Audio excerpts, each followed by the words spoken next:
What's going on, everyone, and welcome back to the room. Today I am going to introduce you to one of my newest additions. This here is an Argentine black and white Tegu. I'm not sure on the sex, however, I don't care really. It's an amazing animal. I got it about a month ago, and it's quite possibly the most fastest growing animal I have in the room, and I do have a Bosc Monitor. This guy or girl grows so fast, and it eats a ton. As you can see, it is not obese whatsoever. I feed it a selection of invertebrates, you know, locusts, superworms, roaches, those sort of things. I also sometimes feed it the occasional slice of banana, very, very occasional. I also give it some organs of rats sometimes. I've done that once. Quite like that. Tried to give it the least fatty organs of the rat. I also gave it some fish as well, just to see. And it eats anything. It's a nice animal. It's very impressive looking, and I can't wait to have a much larger version of this when it gets bigger, and to put it in a large plan is to put it in a 10-foot enclosure along with the Bosc as well. It's going to also have a 10-foot, not the same enclosure, but alongside each other, so it doesn't look too weird. Right now though, it is in a 4-foot enclosure, 4 foot by 2 foot by 2 foot, with a UV strip and a heat spot to keep it at a nice temperature. I believe the temperature on the heat spot is around 100 degrees. In fact, I'm going to measure it now.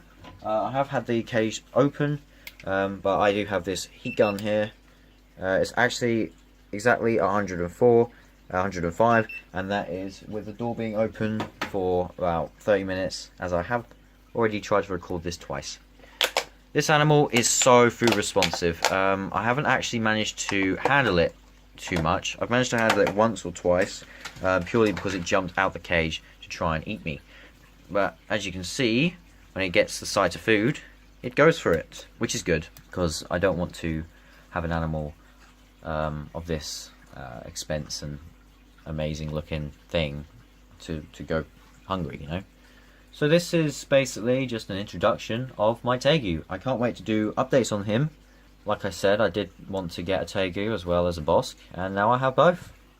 If you're wondering what substrate I'm using a mixture of bark as well as cypress mulch and soil. He likes to dig, so I actually pile up a big mound of soil at the back there in the middle.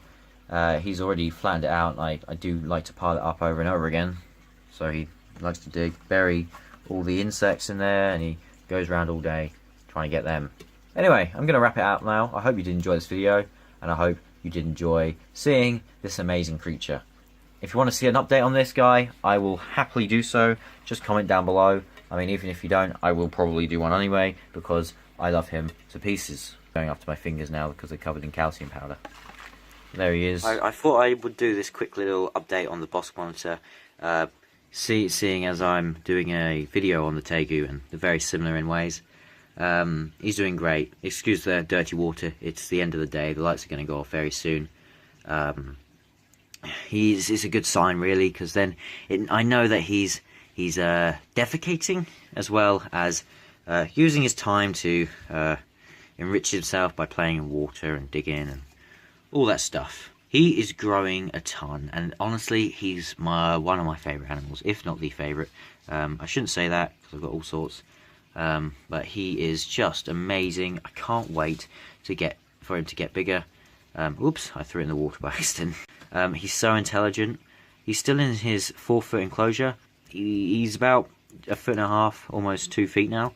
So, well, I say 1.5 feet actually. He's not 2 feet yet, but when he does get to 2 feet, I will be upgrading him probably to a 6-foot, and then he will eventually get a 8-foot enclosure, and then a 10-foot even, because that's the plan really.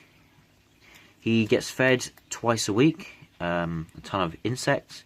He is not fat, he is just a bit puffed up. Eventually he'll get full. He does the thing that crocodiles do. You'll feed them, they look a bit fat, and then once they poop, they look skinny again.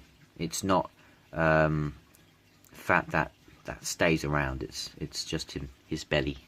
He's just big full boy, and I love him. He's such an amazing animal. So yeah, that's just a quick update on the Bosc, also known as the Savannah Monitor. I haven't named him or her yet. I don't actually know what sex it is.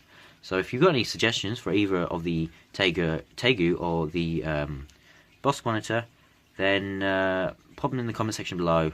You know, I was thinking things like Zilla or Reptile. Is it Reptile? I think it's Reptile from Rugrats. So yeah. Anyway, back to the introduction of the Tegu. So thanks for watching, everyone, and I hope to see you in another video.